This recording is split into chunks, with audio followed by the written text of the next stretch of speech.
नमस्कार दोस्तों, success Vista classes channel पर आपका बहुत बहुत स्वागत है। जैसा कि आप देख रहे हैं दोस्तों, हम उत्तर प्रदेश पीसीएस एग्जाम की प्रीवियस ईयर क्वेश्चन पेपर के सॉल्यूशन को लगातार लेकर आ रहे हैं। तो दोस्तों आप देख रहे हैं हम 2017 से लेके 2023 तक के पीसीएस के प्रीवियस ईयर पेपर को सॉल्व कर रहे हैं और इसके साथ साथ 1995 से लेके 2023 तक यूपी स्पेशल की प्रश्न लेकर आपके सामने आ रहे हैं। तो दोस्तों आप देखेंगे ये पार्ट 3 है, इससे पहले पार्ट 2 कंप्लीट किए जा चुके हैं। तो आइए शुरुआत करते हैं। जैसा कि दोस्तों आप देख रहे हैं ये 2018 का क्वेश्चन पेपर हम आपके सामने लेकर आए हुए हैं। तो आइए शुरुआत करते हैं 2018 के पेपर की सॉल्यूशन की। पहला क्वेश्चन है साइंस एंड टेक्नोलॉजी से। क्वेश्चन नंबर 1, सूर्य के प्रकाश से पराबैंगनी विकिरण अभिक्रिया निम्न में से क्या पैदा करती है। ऑब्वियस सी बात है दोस्तों, आपको पता है जो पराबैंगनी विकिरण होता है सूर्य की किरणों से निकलता है, उससे ओजोन गैस निकलती है, ओजोन गैस बनती है। ऑप्शन सी करेक्ट है। ये देखिए क्वेश्चन नंबर 2, निम्नलिखित युग्मों में से कौन सा सुमेलित नहीं है। रेनिटिन पनीर से संबंधित है, जैव प्रौद्योगिकी प्लाज्मिड से संबंधित है और गोल्डन चावल विटामिन ए से संबंधित है। आप दोस्तों जानते हैं ओजोन परत क्या ट्रोपोस्फीयर में पाई जाती है? नहीं, ओजोन लेयर जो है स्ट्रेटोस्फीयर में पाई जाती है। समताप मंडल स्ट्रेटोस्फीयर में पाई जाती है, तो स्ट्रेटोस्फीयर इसका करेक्ट होगा। इसलिए ऑप्शन चौथा मैच नहीं था, सुमेलित नहीं था। अब आइए देखते हैं ये क्वेश्चन नंबर 3, निम्नलिखित में से किसे जेबी नार्लिकर के द्वारा अभी तक विज्ञान की श्रेणी में नहीं रखा गया है। तो दोस्तों ज्योतिष विज्ञान जो है, ज्योतिष को अभी तक जेबी नार्लिकर के अनुसार इसे विज्ञान की श्रेणी में नहीं रखा गया है। आइए देखते हैं अगला क्वेश्चन नंबर 4, निम्नलिखित में से किसका आविष्कार विल्हेल्म रोंटगेन के द्वारा किया गया। दोस्तों ये विल्हेल्म रोंटगेन, कई बार ये रोंटगेन को रिपीट किया गया यूपीपीसीएस एग्जाम में, इनके द्वारा एक्सरे मशीन को खोजा गया। ऑप्शन बी जो है वो करेक्ट है। क्वेश्चन नंबर 5 देखते हैं, डीएनए की जो द्विकुंडलिनी संरचना है किसके द्वारा दी गई। दोस्तों ये भी बहुत बार रिपीट है। द्विकुंडलिनी की संरचना जो है डीएनए की वो वाटसन तथा क्रिक के द्वारा दी गई है। ऑप्शन बी इसका करेक्ट होगा। क्वेश्चन नंबर 6, निम्नलिखित में से विद्युत चुंबकीय विकिरणों में से किसकी ऊर्जा अधिकतम होती है। दोस्तों सबसे ज्यादा गामा की होती है, फिर इसके बाद एक्सरे की होती है, फिर इसके बाद पराबैंगनी की होती है, फिर इसके बाद दृश्य की होती है, फिर अवरक्त की होती है। तो आपको पता चल जाएगा, देखिए गामा इसमें कहीं ऑप्शन में नहीं है, फिर इसके बाद एक्सरे की होती है, तो एक्सरे देखिए ऑप्शन में है, तो इसलिए ऑप्शन डी जो है करेक्ट हो जाएगा। अब क्वेश्चन नंबर 7 है, मीथेन निम्न में से किससे निकलती या उत्सर्जित होती है। दोस्तों धान के खेतों से मीथेन निकलती है, कई बार आप पढ़ चुके हैं। दीमक की बॉबी से मीथेन निकलती है, आप पढ़ चुके हैं। ए और बी दोनों करेक्ट हैं, इसलिए ऑप्शन सी जो है इसका करेक्ट हो जाएगा। अब आइए क्वेश्चन नंबर 8 देखते हैं, निम्नलिखित तत्वों में से कौन अर्धचालक है। सेमीकंडक्टर पूछ रहा है, तो दोस्तों सिलिकॉन हो गया, जर्मेनियम हो गया, ये जो है सेमीकंडक्टर हैं, अर्धचालक हैं। अब आइए देखते हैं question number 9, supersonic cruise missile BrahMos निम्न में से किसका एक संयुक्त उपक्रम है। भारत की ब्रह्मपुत्र नदी और रूस की मॉस्कोवा नदी के नाम पर इसका नाम ब्रह्मोस रखा गया। इसका तो याद रखिए ये भारत और रूस का संयुक्त उपक्रम है। क्वेश्चन नंबर 10 है, वैश्विक गांव की संकल्पना का आधार क्या है। दोस्तों आप बताइए, जब गांव सड़कों के माध्यम से जुड़ जाएंगे तो वैश्विक गांव की संकल्पना साकार हो जाएगी। इसलिए परिवहन एवं संचार का विकास, कम्युनिकेशंस भी आपस में जब जुड़ेगा तो गांव बहुत दूर नहीं रहेंगे। इससे आप याद रख सकते हैं ये परिवहन एवं संचार के विकास से संबंधित था वैश्विक गांव की संकल्पना। क्वेश्चन नंबर 11 देखते हैं, निम्नलिखित में से कौन कीटों से प्राप्त नहीं होता है। दोस्तों आपको पता है रेशम कीट से मिलता है, शहद कीट से मिलता है और लाख जो है ये भी कीट से मिलता है, लेकिन मोती जो है ये कीट के द्वारा नहीं मिलता है। क्वेश्चन नंबर 12 देखते हैं, निम्नलिखित में से कौन सामान्य परिस्थिति में वृक्ष के पत्तों की सरसराहट का डेसिबल स्तर बताता है। तो आपको जो वृक्षों की सरसराहट है उसका नॉइज बताना है, नॉइज लेवल क्या है, तो वह 20 dB के समथिंग रहता है। ऑप्शन बी जो है इसका करेक्ट हो जाएगा। आइए क्वेश्चन नंबर 13 देखते हैं, इंसिनरेटर्स, ये काफी महत्वपूर्ण टर्म है इंसिनरेटर्स। दोस्तों इंसिनरेटर्स का प्रयोग जो होता है, जो कूड़ा करकट होता है उसको जलाने के लिए किया जाता है। ऑप्शन ए इसका करेक्ट है और कई बार दोस्तों ये रिपीट हो चुका है पीसीएस के एग्जाम में। 14वां नंबर क्वेश्चन है, 14 नंबर क्वेश्चन, हरित गृह प्रभाव क्या है? तो दोस्तों हरित गृह प्रभाव जो होता है, वैश्विक ताप में वृद्धि, वैश्विक ताप में कमी, बिल्कुल नहीं। सागर के जल ताप में कमी, बिल्कुल नहीं। नदियों, बिल्कुल नहीं। ऑप्शन ए करेक्ट है, वैश्विक ताप में वृद्धि जो है इसी को कहते हैं हरित गृह प्रभाव।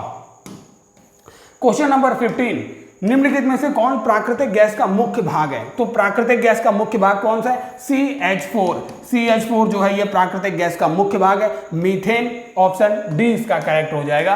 क्वेश्चन नंबर 16, आइए देखते हैं, पशुओं में दिया जाने वाला जो दर्द निवारक भारत में गिद्धों के लगभग विलुप्त होने का मुख्य उत्तरदायी है। दोस्तों आपको हमने ये एनवायरमेंट में डीप में पढ़ाया था कि जो डिक्लोफेनिक है, डिक्लोफेनिक के माध्यम से जब जो दर्द निवारक पशुओं के लिए दर्द निवारक का काम करता था, और इसी की वजह से जब मरे हुए पशुओं को गिद्ध खाते थे तो इस इंजेक्शन की वजह से गिद्ध विलुप्त होते गए भारत से। आज गिद्धों को विलुप्त की श्रेणी में रखा गया है। अब देखते हैं क्वेश्चन नंबर 17, निम्नलिखित देशों में से कौन सा 2015 में सर्वाधिक कार्बन डाइऑक्साइड का उत्सर्जक था? ये करंट अफेयर से रिलेटेड था, तब इसका आंसर उस समय चीन था। ऑप्शन ए इसका करेक्ट था। अब आइए देखते हैं क्वेश्चन नंबर 18। यहां पर अब 18 क्वेश्चन नंबर है, प्राकृतिक आपदाएं सर्वाधिक क्षति विकासशील देशों में करती हैं। बिल्कुल सही बात है, जो विकासशील देश होते हैं वहां पर प्राकृतिक आपदाएं सबसे ज्यादा क्षति का पहुंचाती हैं। भोपाल गैस त्रासदी मानव निर्मित थी, ऑब्वियस सी बात है, मानव निर्मित ये भोपाल गैस त्रासदी थी। भारत आपदा युक्त, दोस्तों यहां पर आप इसका इंग्लिश वर्जन जब देखेंगे 2018 में तो इसमें डिजास्टर फ्री दिया हुआ है, डिजास्टर फ्री। युक्त को यहां पर उन्होंने फ्री को युक्त कर दिया, जबकि ये प्रिंटिंग मिस्टेक थी, यहां मुक्त होना चाहिए था। भारत आपदा मुक्त देश है, इसलिए ये ऑप्शन गलत हुआ था। मैंग्रोव चक्रवातों का प्रभाव कम कर देते हैं, ऑब्वियस ही बात है दोस्तों, मैंग्रोव जब वन जो होते हैं वो चक्रवातों के प्रभाव को कम कर देते हैं, तो इसलिए इसका ऑप्शन जो है करेक्ट था। इसका ऑप्शन करेक्ट था पहला, दूसरा और चौथा।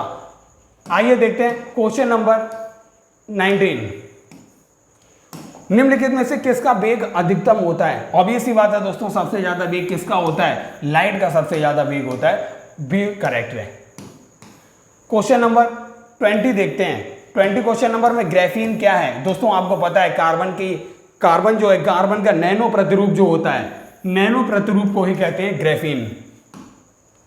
आइए देखते हैं क्वेश्चन नंबर 21, ध्वनि का वेग अधिकतम किसमें होता है? ऑब्वियस ही बात है दोस्तों, जो इस्पात है, सॉलिड होती है जितने, चाहे लोहा हो, इस्पात हो, कोई भी है, उसमें सबसे ज्यादा वेग जो होगा ध्वनि का सॉलिड में ही होता है, इस्पात में होता है।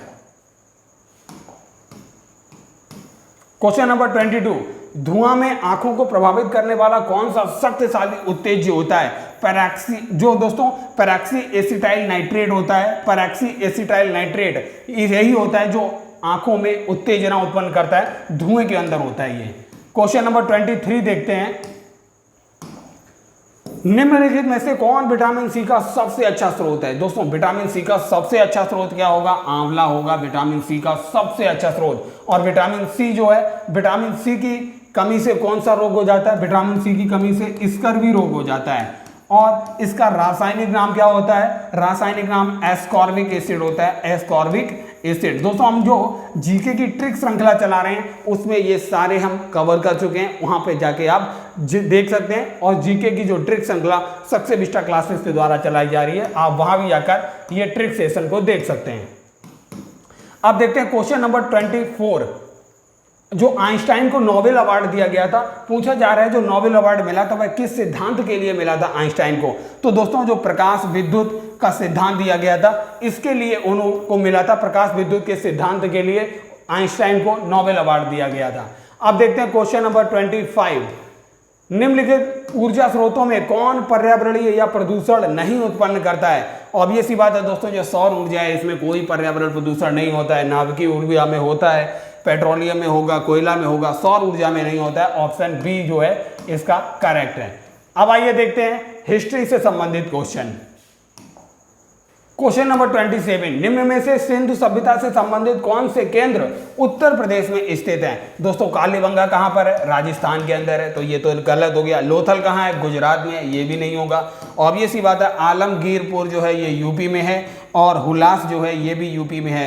तो 3 और 4 जो हैं ये उत्तर प्रदेश के अंदर है, बाकी के पहले 2 राजस्थान और गुजरात में है। क्वेश्चन नंबर 28, निम्न में से कौन सी संस्था विदेशी व्यापार से संबंधित थी? तो दोस्तों जो नाना देशी है, नाना देशी संस्था जो थी ये विदेशी व्यापार से संबंधित संस्था थी। क्वेश्चन नंबर 29 देखते हैं, यहां पर कथन और कारण दिया गया है। कथन क्या है? सबसे पहले मध्यकाल में संगीत पर संस्कृत में लिखी गई अनेक पुस्तकों का फारसी में अनुवाद किया गया। दोस्तों मध्यकाल में संगीत की बहुत सारी पुस्तकों का अनुवाद हुआ। इसका कारण क्या दे रहा है?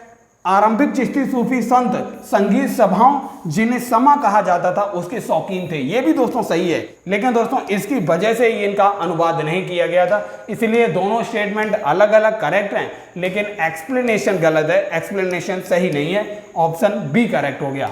अब आइए देखते हैं अगला question. Question number 30, Pushyamitra Shunga के द्वारा 2 अश्वमेध यज्ञ कराए गए। 2 अश्वमेध यज्ञों की जानकारी जो मिलती है अयोध्या अभिलेख से मिलती है। ऑप्शन सी जो है इसका करेक्ट हो जाएगा, अयोध्या अभिलेख। 31 नंबर का क्वेश्चन है, मध्यकालीन भारत के ऐतिहासिक स्रोतों में चकला शब्द प्रयोग हुआ है। जो मध्यकाल इतिहास है भारत का उसमें चकला शब्द का प्रयोग हुआ है। उसका क्या अर्थ होता था? उसका अर्थ होता था सूबा और परगना के बीच की क्षेत्रीय इकाई होती थी, लेकिन यह सरकार के समानार्थी नहीं थी। सूबा और परगना इनके बीच की क्षेत्रीय इकाई होती थी, उसी को कहा जाता था चकला। अब आइए देखते हैं अगला क्वेश्चन नंबर 32, सुरक्षा के लिए मराठों के राजस्व के दावों को किस नाम से जाना जाता था? जो सुरक्षा के लिए मराठों के दावा होते थे इनको चौथ के नाम से जाना जाता था। ऑप्शन जो बी है ये करेक्ट है। क्वेश्चन नंबर 33 देखते हैं, दिल्ली में पुराना किला के सामने खैरुल मंजिल जो नामक एक मस्जिद का निर्माण किया गया है, इसे किसके द्वारा बनाया गया? दोस्तों इसे महाम अनगा, ऑप्शन डी करेक्ट है। इस खैरुल मंजिल को महाम अनगा के द्वारा बनाया गया। ये मेडाइवल हिस्ट्री में दोस्तों काफी इंपॉर्टेंट है, ये क्वेश्चन कई बार पूछा गया है। क्वेश्चन नंबर 34 देखते हैं, निम्नलिखित युग्मों में से कौन सा सुमेलित नहीं है? सुमेलित आपको बताना है, संभलपुर, सुरेंद्रशाही, गंजाम, राधा कृष्ण दंडसेन, कश्मीर, गुलाब सिंह, लखनऊ, लियाकत अली। दोस्तों आप बताइए 1857 की क्रांति में लियाकत अली जो ये क्या लखनऊ से लड़ रहे थे? यहाँ से तो बेगम हजरत महल लड़ रही थी, इसलिए दोस्तों ये ऑप्शन आपको पता होना चाहिए था, इसलिए ऑप्शन डी गलत है। यहाँ पर बेगम हजरत महल लड़ रही थी, ना कि लियाकत अली लड़ रही थी। क्वेश्चन नंबर 35, निम्नलिखित युग्मों में से कौन सा सुमेलित नहीं है? आप बताइए। देवगिरी का शासक शंकर देव होता था, बिल्कुल सही है। और दोस्तों आप देखेंगे ये रामचंद्र देव और शंकर देव दोनों के दोनों देवगिरी से ही संबंधित हैं, जबकि वारंगल से संबंधित नहीं है, इसलिए ऑप्शन बी गलत है। देवगिरी से शंकर देव और रामचंद्र देव दोनों इसी से ही संबंधित हैं। होयसल से वीर बल्लाल संबंधित है और मथुरा से वीर पांड्या संबंधित है, इसलिए ऑप्शन बी जो है सुमेलित नहीं है। अब आइए दोस्तों इनको देखते हैं, इनको क्रम से लगाना है। निम्नलिखित को कालक्रम के अनुसार व्यवस्थित कीजिए और नीचे दिए गए कूट से सही उत्तर का चयन कीजिए। दोस्तों सबसे पहले मोहम्मद शाह, जहांदर शाह, आलम शाह, अहमद शाह। तो सबसे पहले दोस्तों आप देखेंगे जहांदर शाह बनता है। आप औरंगजेब के बाद में आप देखेंगे इन शासकों में से जहांदर शाह आता है। जहांदर शाह के बाद आता है मोहम्मद शाह रंगीला। मोहम्मद शाह रंगीला आप देखेंगे इन ऑप्शन के थ्रू जा रहे हैं हम। मोहम्मद शाह रंगीला जो है 1748 तक बैठता है कुर्सी पे मोहम्मद शाह रंगीला। तो बी के बाद आएगा ए। अब आप इसी ऑप्शन के थ्रू जाएंगे तब भी आपको मिल जाएगा, बी के बाद आएगा ए। जैसा कि आप देख रहे हैं ये BADC, अर्थात फिर अहमद शाह आता है और सबसे लास्ट में आलमगीर द्वितीय आता है। तो BADC ऑप्शन इसका करेक्ट है। बेसिकली दोस्तों मुगल शासक जो अंतिम मुगल शासक था, अंतिम मुगल शासक जो था बहादुर शाह जफर था। बहादुर शाह जफर जिसको अंग्रेजों ने बंदी बनाकर रंगून भेज दिया था और वहीं वह प्राण त्याग देता है। क्वेश्चन देखते हैं अगला 37, निम्नलिखित में से कौन शुक्ल यजुर्वेद की संहिता है? जो शुक्ल यजुर्वेद है ये वाजसनेमी जो है शुक्ल यजुर्वेद की संहिता है, वाजसनेमी। क्वेश्चन नंबर 38, निम्नलिखित दिए गए कथनों में जो दोस्तों दो कथन दिए गए, एक कथन है दूसरा कारण है, आपको बताना है। भारत पर तुर्की आक्रमण सफल हुए, उत्तर भारत में राजनीतिक एकता नहीं थी। ऑब्वियस ही बात है दोस्तों, जो तुर्कों के आक्रमण भारत में सफल हुए वो इस वजह से हुए क्योंकि उत्तर भारत में राजनीतिक एकता की कमी थी, इसलिए इसका ऑप्शन ए करेक्ट हो जाएगा। दोनों स्टेटमेंट करेक्ट है और रीजन जो है असर्शन की बिल्कुल सही व्याख्या कर रहा है, ऑप्शन पहला करेक्ट हो गया। अब देखते हैं क्वेश्चन नंबर 39, निम्न मंदिरों को कालक्रम के अनुसार व्यवस्थित करना है और नीचे दिए गए कूटों में सही उत्तर को चुनना है। बृहदीश्वर मंदिर, गंगकोंडम चोलपुरम मंदिर, महाबलीपुरम का तटीय मंदिर, सप्त पैगोड़ा। तो दोस्तों सबसे पहले आप देखेंगे जो सप्त पैगोड़ा मंदिर है, सप्त पैगोड़ा मंदिर लगभग 630 से लेके 50 तक आप देखेंगे इसका निर्माण होता है। 630 से लेके 650 ईस्वी के बीच इसका निर्माण होता है। महाबलीपुरम के मंदिर का जो है तटीय मंदिर, इनका 700 एडी के बीच में इनका निर्माण होता है। जो गंगैकोंड चोलापुरम मंदिर है ये 985 एडी में इनका निर्माण होता है और बृहदीश्वर मंदिर का निर्माण आप देखेंगे ये 800 से 800 एडी के समथिंग में होता है। तो इसका करेक्ट ऑप्शन हो जाएगा सबसे पहले आप देखेंगे ये चौथा ऑप्शन सप्त पैगोड़ा मंदिर, फिर इसके बाद में महाबलीपुरम के मंदिरों का निर्माण होता है महाबलीपुरम, फिर इसके बाद में बृहदीश्वर मंदिर का निर्माण होता है और सबसे अंत में आप देखेंगे गंगैकोंड चोलापुरम मंदिर का निर्माण होता है, ऑप्शन सेकंड।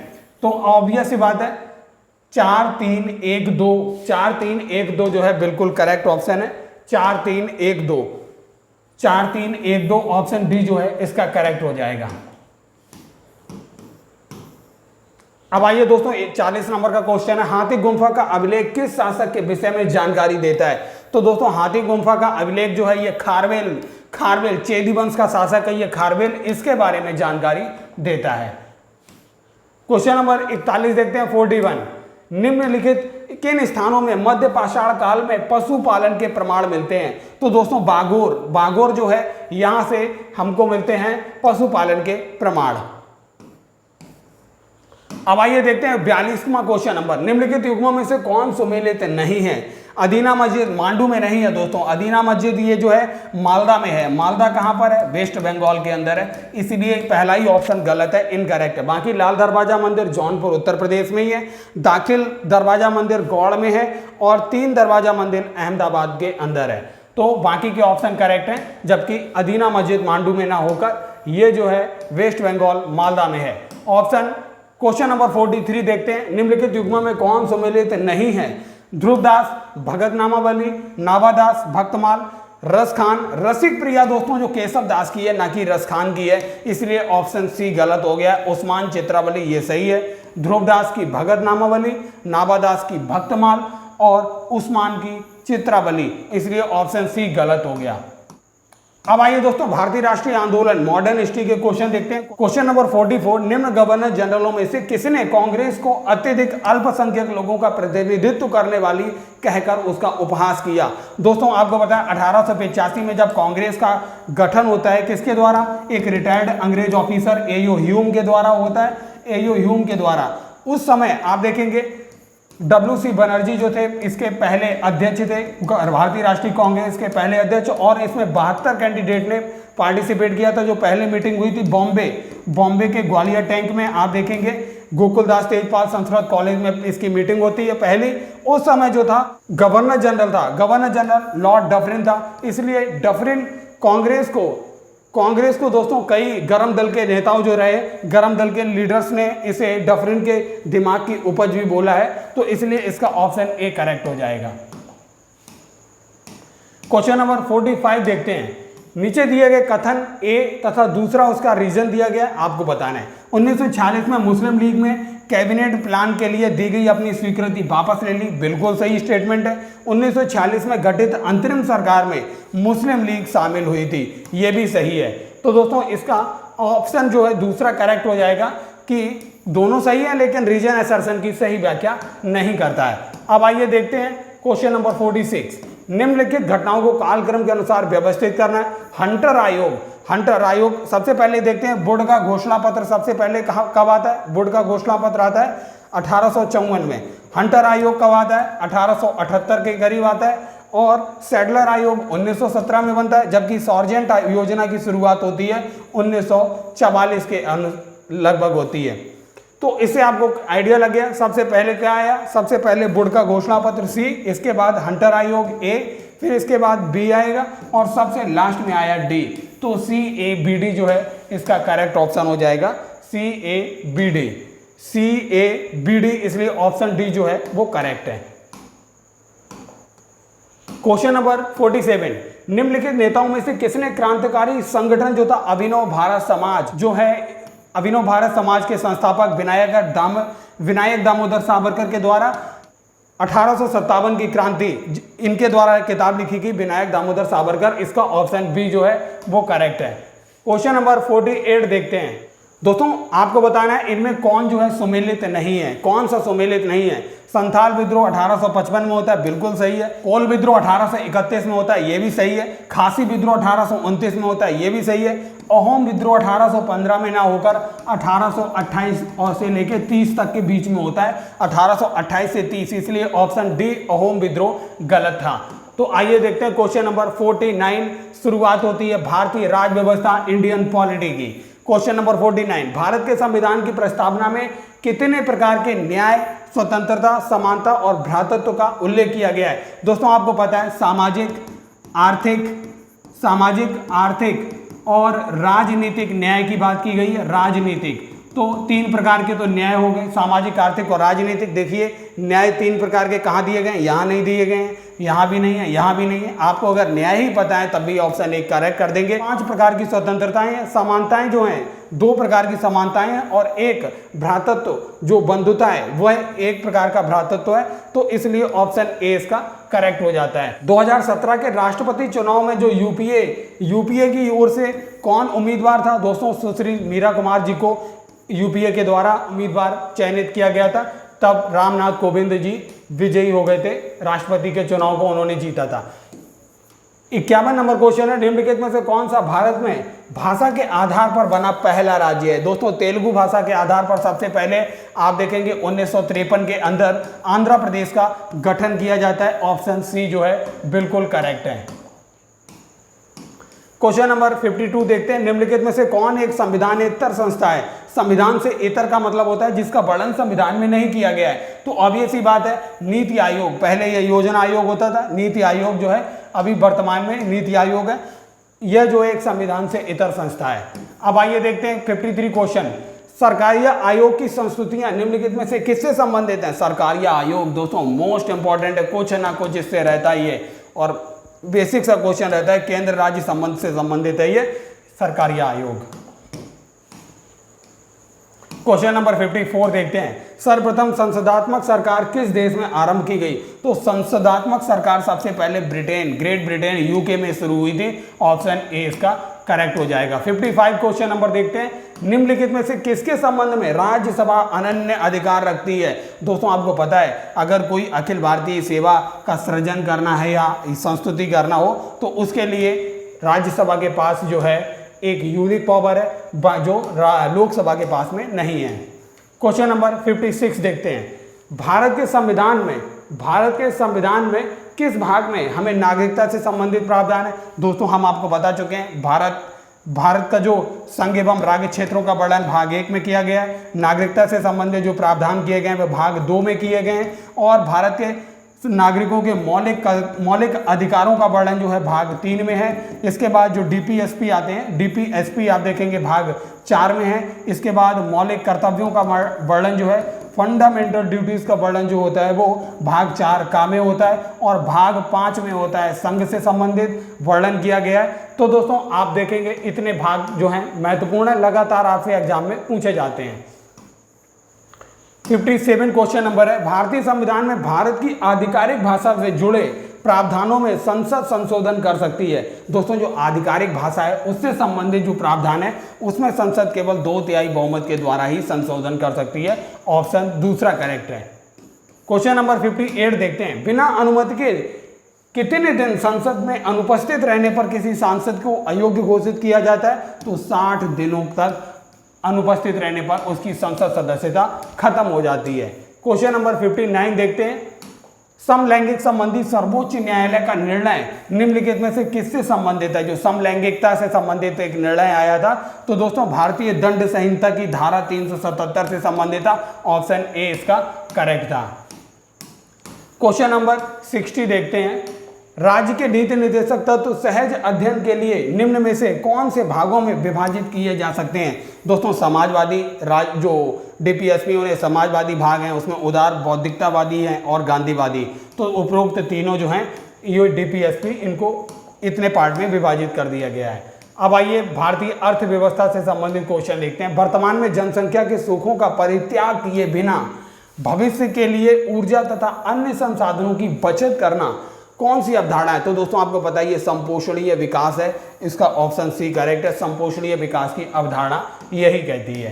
क्वेश्चन नंबर 62 है। निम्नांकित में भारत में गरीबी रेखा का निर्धारण कौन करता है? दोस्तों भारत में जो गरीबी रेखा का निर्धारण है पहले योजना आयोग करता था, अब जो है नीति आयोग करता है, इसलिए ऑप्शन चौथा इसका करेक्ट है। अब देखते हैं क्वेश्चन नंबर 63। निम्नलिखित राज्यों में कौन सड़कों की लंबाई के मामले में भारत में प्रथम पायदान पर है? तो महाराष्ट्र जो है सड़कों की लंबाई में प्रथम पायदान पर आता है। ऑप्शन पहला इसका करेक्ट हो जाएगा। Question number 64। दोस्तों भारत में प्रत्यक्ष कर कोड निम्नलिखित में से किससे संबंधित है? प्रत्यक्ष कर कौन सा है दोस्तों? इनकम टैक्स जो है इससे संबंधित होगा। ऑप्शन बी करेक्ट है। अब आइए देखते हैं क्वेश्चन नंबर 65। निम्नलिखित में से किसे अशोक चंद्रा के द्वारा भारत में आर्थिक मंत्रिपरिषद कहा गया? दोस्तों आर्थिक मंत्रिपरिषद किसे कहा गया है? अशोक चंद्रा के द्वारा। इसे योजना आयोग को कहा गया है। अभी वर्तमान में यह नीति आयोग हो चुका है, इसलिए ऑप्शन ए करेक्ट है। क्वेश्चन नंबर 66 देखते हैं। भारतीय न्यायिक व्यवस्था में जब जनहित याचिका को शामिल किया गया उस समय भारत के मुख्य न्यायाधीश कौन थे? दोस्तों उस समय इसमें ऑप्शन गलत फ्रेम किए गए थे। पीएन भगवती जी नहीं थे, लेकिन इसका ऑप्शन सी करेक्ट बताया गया था। उस समय आप देखेंगे चंद्रचूड़ जी थे, वाई चंद्रचूड़ करके उनका नाम था। चंद्रचूड़ भारत के सीजेआई थे, उनके द्वारा किया गया था। अभी तो डीवाई चंद्रचूड़ है, बट उस समय भी चंद्रचूड़ थे। तो आप देखेंगे ये करेक्ट ऑप्शन होना चाहिए था, लेकिन इसमें दिया है पीएन भगवती, करेक्ट ऑप्शन दिया गया था, उस समय थे। क्वेश्चन नंबर 67 देखते हैं। भारत की संविधान सभा की अंतिम बैठक की सही तिथि बताइए। संविधान सभा की अंतिम तिथि कब थी? 24 जनवरी 1950 जो थी भारतीय संविधान की सभा की बैठक की अंतिम तिथि थी। अब आइए देखते हैं क्वेश्चन नंबर 68। निम्नांकित में किसे भंग नहीं किया जा सकता है? दोस्तों अगर इतना ही पढ़ के कई लोग राज्यसभा लगा देंगे, ये नहीं पढ़ेंगे, पर समाप्त किया जा सकता है। राज्यसभा को समाप्त नहीं किया जा सकता है, विधान परिषद को समाप्त किया जा सकता है। ऑप्शन डी इसका करेक्ट है। दोस्तों क्वेश्चन नंबर 69 देखते हैं। भारत सरकार द्वारा महिला एवं बाल विकास के लिए स्वतंत्र मंत्रालय कब स्थापित किया गया? दोस्तों ये क्वेश्चन भी मिस्टेक है। इसका आप देखेंगे स्वतंत्र मंत्रालय की स्थापना जो होती है वो 2006 में होती है, जबकि आप देखेंगे महिला एवं बाल विकास मंत्रालय का गठन तो 1985 में कर दिया जाता है, लेकिन स्वतंत्र मंत्रालय की शुरुआत जो है 2006 के अंदर होती है, ना कि 1986 में। इसका ऑप्शन था गलत था। इसमें दोस्तों ऑप्शन गलत फ्रेम किए गए थे। क्वेश्चन नंबर 70 देखते हैं। लोकसभा में केंद्र शासित क्षेत्रों का सर्वाधिक प्रतिनिधित्व कितना हो सकता है? तो दोस्तों 20 सीटें हो सकती हैं किसी भी केंद्र शासित क्षेत्र में लोकसभा की सीटें। क्वेश्चन नंबर अगला देखते हैं। जनसंख्या की प्राकृतिक वृद्धि निम्न में से किसका परिणाम है? दोस्तों जनसंख्या की प्राकृतिक वृद्धि जो होती है अशोधित जन्म दर और अशोधित मृत्यु दर, इनकी वजह से होती है। आप देखेंगे तो इसका ऑप्शन देखते हैं कौन सा करेक्ट होगा। पहला और दूसरा, ए और बी करेक्ट होना चाहिए। अशोधित जन्म दर और मृत्यु दर, ऑप्शन डी इसका करेक्ट हो जाएगा। क्वेश्चन अगला देखते हैं 73। दोस्तों निम्न में से किसके द्वारा मानव विकास सूचकांक सर्वप्रथम विकसित किया गया था? यूएनडीपी के द्वारा मानव विकास सूचकांक सबसे पहले विकसित किया गया था। ऑप्शन ए इसका करेक्ट है। आइए देखते हैं क्वेश्चन नंबर 74। निम्नलिखित में से कौन भारत में ग्रामीण रोजगार का सबसे बड़ा कार्यक्रम है? मनरेगा। मनरेगा जो है ग्रामीण रोजगार का सबसे बड़ा कार्यक्रम है। ऑप्शन ए इसका करेक्ट हो जाएगा। आइए देखते हैं 75 क्वेश्चन नंबर। निम्नलिखित में से कौन लॉरेंज वक्र के द्वारा मापा जाता है? दोस्तों लॉरेंज वक्र के द्वारा आय की विषमता मापी जाती है। आय की विषमता, ऑप्शन डी जो है वो करेक्ट हो जाएगा। Question number 76। निम्नलिखित करों में से कौन सा कर ग्राम पंचायतों के द्वारा लगाया जाता है? दोस्तों ग्राम पंचायतों के द्वारा स्थानीय मेलों पर जो कर लगते हैं वो ग्राम पंचायतों के द्वारा लगाए जाते हैं। ऑप्शन सी इसका करेक्ट था। आइए क्वेश्चन नंबर 79, भारत में नगरीय क्षेत्रों में बीपीएल परिवारों की पहचान के लिए निम्नलिखित में से कौन सी समिति का गठन किया गया? बीपीएल, दोस्तों ये कई बार पूछा गया है। बीपीएल परिवारों की पहचान के लिए हाशिम समिति का निर्माण हुआ था। ऑप्शन डी जो है वो करेक्ट है। अब आइए दोस्तों भारत एवं विश्व का भूगोल से कितने क्वेश्चन फ्रेम हुए वो देखते हैं। क्वेश्चन नंबर 80, निम्नलिखित युग्मों में से कौन सा सुमेलित नहीं है? बांदीपुर राष्ट्रीय उद्यान कर्नाटक में, बिल्कुल सही है। बन्नेरघट्टा भी कर्नाटक के ही अंदर है और अंसी भी कर्नाटक के ही अंदर है। मानस वन्यजीव अभ्यारण्य असम के अंदर है और काजीरंगा भी असम के ही अंदर है। और पेरियार वन्यजीव अभ्यारण्य केरल के ही अंदर है, बिल्कुल सही है। सिमलीपाल राष्ट्रीय उद्यान, सिमलीपाल और भितरकनिका मध्य प्रदेश में नहीं है दोस्तों, ये उड़ीसा के दो बहुत महत्वपूर्ण हैं, सिमलीपाल और भितरकनिका।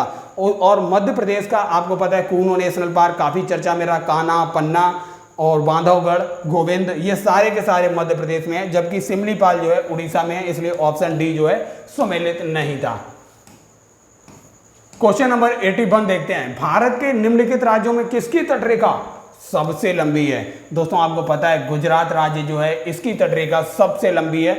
ऑप्शन डी जो है इसका करेक्ट है। और तटरेखा बनाने वाले राज्यों में गुजरात है, इधर महाराष्ट्र है, उसके बाद गोवा है, कर्नाटक है, कर्नाटक के नीचे आ जाता है केरल, इसके बाद तमिलनाडु, तमिलनाडु के बाद आंध्र प्रदेश, उड़ीसा और वेस्ट बंगाल। इतने राज्य जो हैं तटरेखा बनाते हैं। क्वेश्चन नंबर 82 देखते हैं। क्वेश्चन नंबर 82, विश्व प्रसिद्ध भगवान वेंकटेश्वर तिरुपति का मंदिर निम्नलिखित पहाड़ियों में से किसमें अवस्थित है? दोस्तों यहां भी प्रिंटिंग मिस्टेक थी। नल्लामल्ला जो है इसमें इन पहाड़ियों में स्थित है ये तिरुपति का मंदिर। ऑप्शन डी इसका करेक्ट हो जाएगा। देखते हैं क्वेश्चन 83, राजस्थान मरुस्थल अथवा थार मरुस्थल निम्नलिखित में से किसका विस्तार है? जो राजस्थान का मरुस्थल और थार का मरुस्थल है दोस्तों ये प्लेस्टोसीन एवं अभिनव जमाव का विस्तार है। ऑप्शन सी इसका करेक्ट था। अब आइए देखते हैं क्वेश्चन नंबर 84, भारत की निम्नलिखित नदियों में से कौन पश्चिमी घाट से नहीं निकलती है? पश्चिमी घाट से नहीं निकलती है, आपको दोस्तों पता होना चाहिए। गोदावरी यहाँ से महाराष्ट्र से ही होकर निकलती है। कावेरी बिल्कुल कर्नाटक में ही आप देखेंगे ब्रह्मगिरी पर्वत से निकल रही है। इसके बाद आप देखेंगे कबाम भी जो है ये भी पश्चिमी घाट से निकल रही है। ताप्ती और तापी देखेंगे ये मध्य प्रदेश सेंट्रल से निकलती है और ऐसे होते हुए ये पश्चिम की ओर होते हुए आकर अरब सागर में गिरती है, इसलिए ऑप्शन बी करेक्ट है। ये जो है पश्चिमी घाट से नहीं निकलती है। क्वेश्चन नंबर 85 देखते हैं, निम्नलिखित देशों में से प्रति गाय दुग्ध का औसत वार्षिक उत्पादन सर्वाधिक किसका होगा? दोस्तों डेनमार्क की ये आप देखेंगे भैंसें और गायें काफ़ी ज़्यादा दूध देने वाली होती हैं और ये काफ़ी ज़्यादा इनकी कई प्रजातियां तो काफ़ी ज़्यादा फेमस हैं। डेनमार्क ऑप्शन सी जो है ये याद रखिए। क्वेश्चन नंबर 86 देखते हैं, सबसे ऊंची जो है केरल की अनाईमुदी है और दोस्तों नागालैंड की जो है सारामती है, उत्तराखंड की नंदा देवी है। इसकी हाइट जो है 7816 मीटर है, ये उत्तराखंड की सबसे ऊंची पर्वत चोटी है और तमिलनाडु की जो है दोड्डा बेट्टा है। तो इसलिए ऑप्शन ए का जो हो जाएगा वह तीसरा हो जाएगा, बी का जो है चौथा हो जाएगा और सी का जो है दूसरा होगा और तमिलनाडु का जो होगा वो पहला होगा। 3 4 2 1 करेक्ट ऑप्शन होना चाहिए। 3 4 2 1 3 4 2 1 ऑप्शन सी जो है इसका करेक्ट है। अब आइए देखते हैं क्वेश्चन अगला।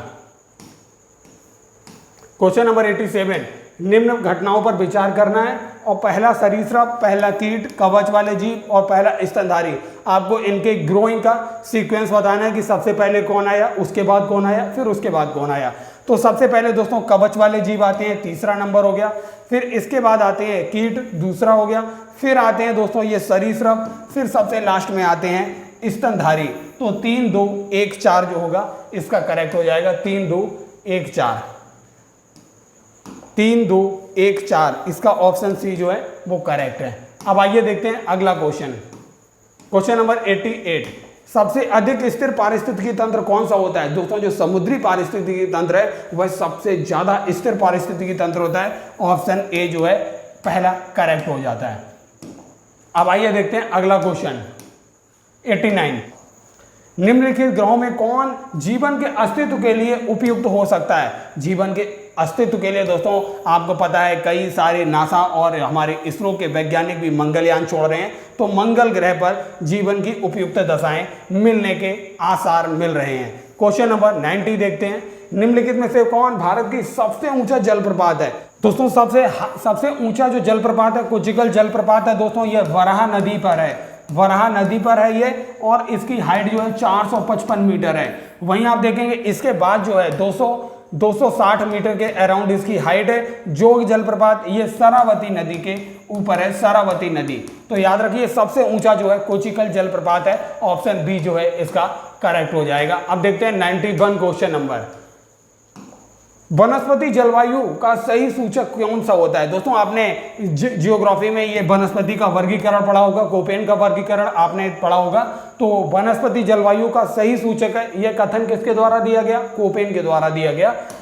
अब आइए देखते हैं 91 क्वेश्चन नंबर 92 देखते हैं, निम्नलिखित देशों में से किसमें पंपास घास के मैदान पाए जाते हैं?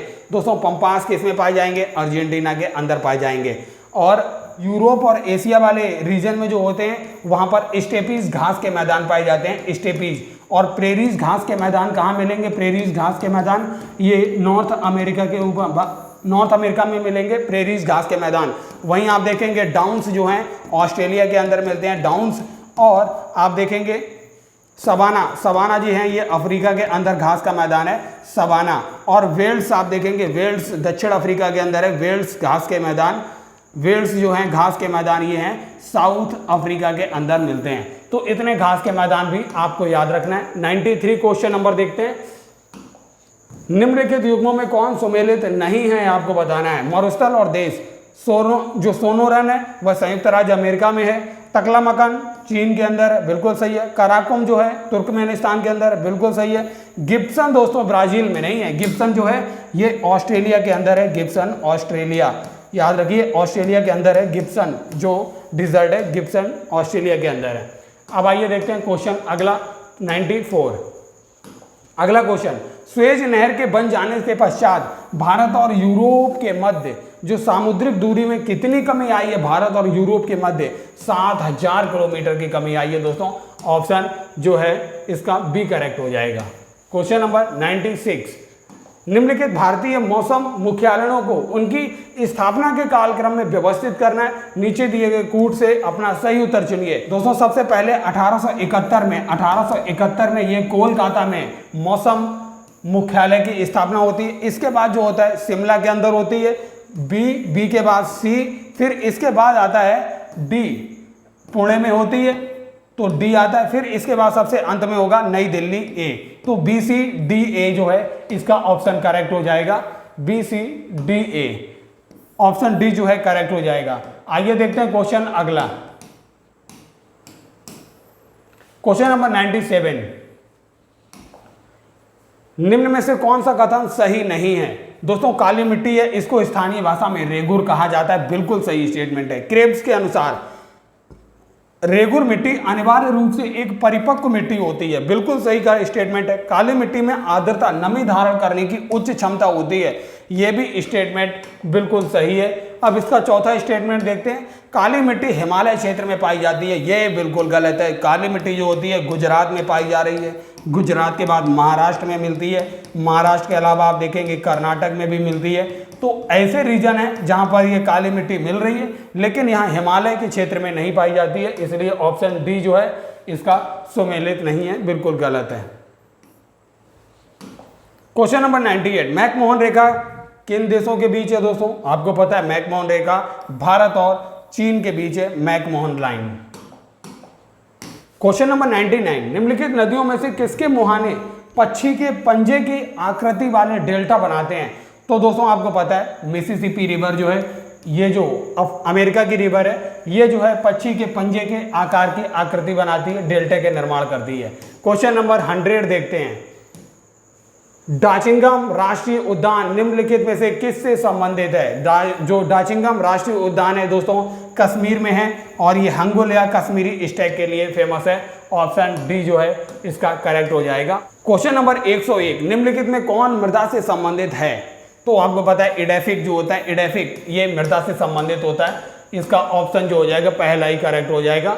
102 क्वेश्चन नंबर है, निम्न में से किसमें ओजोन की सबसे अधिक सांद्रता मिलती है। दोस्तों ये इससे पहले भी आ चुका है, एक ही एग्जाम में एक ही पेपर में 2 बार सेम मिल जाएगा आपको। ओजोन की सबसे अधिक सांद्रता स्ट्रेटोस्फीयर में मिलती है, ये हम इससे पहले भी आपको बता चुके हैं। जनसंख्या, पर्यावरण और नगरीकरण से संबंधित डाटा है, जिसमें दोस्तों हम जनसंख्या को स्किप कर रहे हैं क्योंकि जनसंख्या के आंकड़े आप देखेंगे हम आपको बिल्कुल करेक्ट एक सेपरेट वीडियो में देने वाले हैं, तो ये जनसंख्या वाले क्वेश्चन अभी हम नहीं लेंगे, बाकी के सारे क्वेश्चन हमने लिए हुए हैं। वैश्विक ऊष्मन के फलस्वरूप निम्नलिखित में से किसकी बारंबारता की प्रचंडता बढ़ रही है।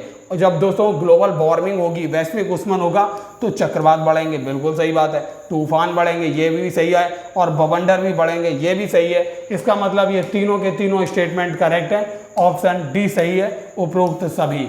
अब आइए देखते हैं क्वेश्चन अगला। निम्नलिखित में से कौन सा स्वभाषण संरक्षण के उदाहरण नहीं है। स्वभाषण इन सीटू और एक्स सीटू, दोस्तों आपको पता है एक्स सीटू और इन सीटू में क्या अंतर होता है।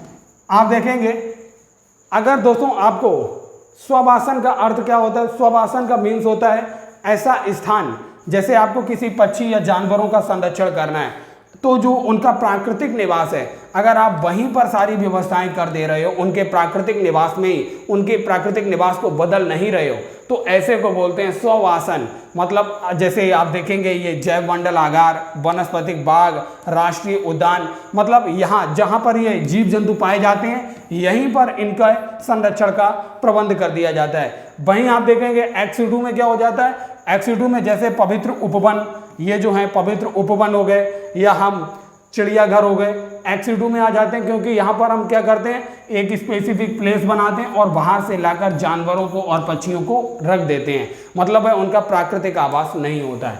तो आशा करते हैं ये समझ गए होंगे। क्वेश्चन देखते हैं 120। 2011 की जनगणना के अनुसार निम्नलिखित में से राज्यों में ग्रामीण एवं शहरी दोनों क्षेत्रों में शिशु लिंग अनुपात न्यूनतम है। तो दोस्तों ये हरियाणा का शिशु लिंग अनुपात काफी ज्यादा न्यूनतम था, तो दोस्तों ऑप्शन सी इसका करेक्ट है, हरियाणा में लिंग अनुपात सबसे कम है। ग्रीन पीस इंटरनेशनल का मुख्यालय कहां पर है। दोस्तों ग्रीन पीस इंटरनेशनल का मुख्यालय कहां पर है, एम्स्टर्डम, नीदरलैंड में है एम्स्टर्डम, इसका ऑप्शन पहला करेक्ट हो गया। क्वेश्चन 122।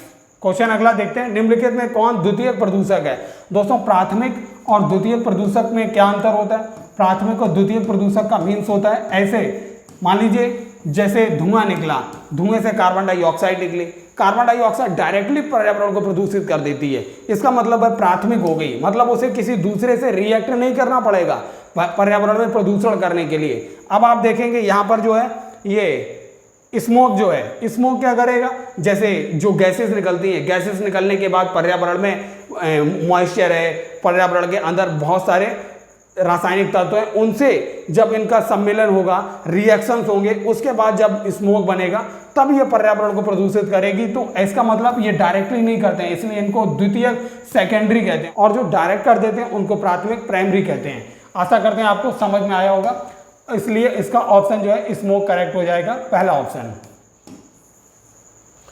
क्वेश्चन नंबर 124 देखते हैं, निम्नलिखित पारिस्थितिकी तंत्रों में किसमें प्रजातीय विविधता सापेक्षता काफी अधिक होती है। ऑब्वियस सी बात है दोस्तों, जो उष्णकटिबंधीय वर्षा वन होते हैं, उष्णकटिबंधीय वर्षा वन, इनों में इनके अंदर जो होती है प्रजातीय विविधता बहुत ज्यादा होती है।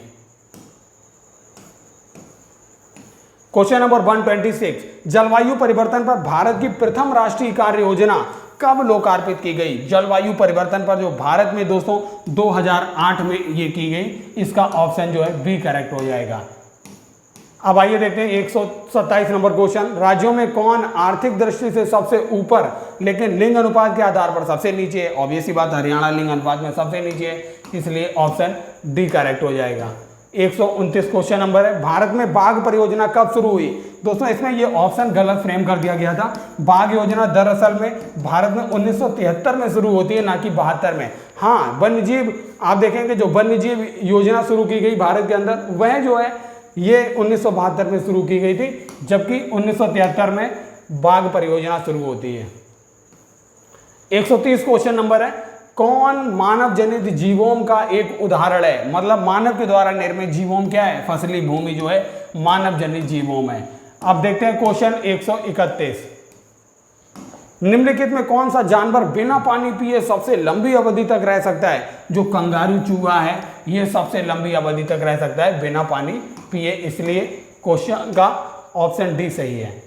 132 क्वेश्चन नंबर, भारत का प्रथम national centre for marine biodiversities NCMB किस शहर में है। तो दोस्तों ये जो है जामनगर गुजरात के अंदर है, इसका ऑप्शन बी जो है वो करेक्ट हो जाएगा। क्वेश्चन नंबर 145, नीति आयोग का प्रथम उपाध्यक्ष उपसभापति कौन था। अरविंद पानगढ़िया जो थे पहले उपाध्यक्ष थे, इसका ऑप्शन ए करेक्ट हो जाएगा। क्वेश्चन 146, विश्व जनसंख्या दिवस कब मनाया जाता है। 11 जुलाई को मनाया जाता है विश्व जनसंख्या दिवस। विश्व पर्यावरण दिवस दोस्तों 5 जून को मनाया जाता है, और 16 सितंबर कई बार आपसे पूछा गया है। ओजोन दिवस, ओजोन डे जो है, वर्ल्ड ओजोन डे, ये वर्ल्ड ओजोन डे जो है ये 16 सितंबर को मनाया जाता है। अगला क्वेश्चन है, भारत सरकार के द्वारा घोषित ABC इंडेक्स निम्न में से किससे संबंधित है। स्वास्थ्य से संबंधित है, ऑप्शन सी जो है बिल्कुल करेक्ट हो जाएगा, option C. Question number 148, a brief history of time नामक पुस्तक किसके द्वारा लिखी गई। स्टीफन हॉकिंस के द्वारा लिखी गई। ये उस समय चर्चा में रही थी 2018 में, ए brief history of time. Question number 149, the accidental prime minister दोस्तों ये भी चर्चा में रही थी काफी, ये हमारे पूर्व प्रधानमंत्री मनमोहन सिंह के ऊपर लिखी गई है, और इसको संजय बारू, ऑप्शन डी करेक्ट हो गया, संजय बारू के द्वारा लिखा गया था। अब दोस्तों फाइनल क्वेश्चन देखते हैं 150 नंबर का क्वेश्चन, विश्व जैव विविधता दिवस कब मनाया जाता है। बायोडाइवर्सिटी डे जो है दोस्तों 22 मई को मनाया जाता है, बायोडाइवर्सिटी डे। और दोस्तों विश्व जल दिवस जो है 22 मार्च को मनाया जाता है, और विश्व पृथ्वी दिवस 22 अप्रैल को मनाया जाता है। दोस्तों ये अप्रैल के आंकड़े, ये 22 के आंकड़े आपको याद रखना है। 22 मार्च जल दिवस, 22 मई विश्व जैव विविधता दिवस, और 22 अप्रैल विश्व पृथ्वी दिवस, काफी महत्वपूर्ण है। तो दोस्तों आपने देखा ये हमने 2018 यूपीपीसीएस का क्वेश्चन पेपर सॉल्व किया। अगर दोस्तों सक्सेस विस्टा क्लासेस की ये मुहिम अच्छी लग रही है, यूपीपीसीएस के प्रीवियस ईयर क्वेश्चंस को सॉल्यूशन अगर दोस्तों आपको ये अच्छा लग रहा है तो ज़्यादा से ज़्यादा सक्सेस विस्टा क्लासेस चैनल को सब्सक्राइब कीजिए, और इस वीडियो को ज़्यादा से ज़्यादा शेयर कीजिए। धन्यवाद।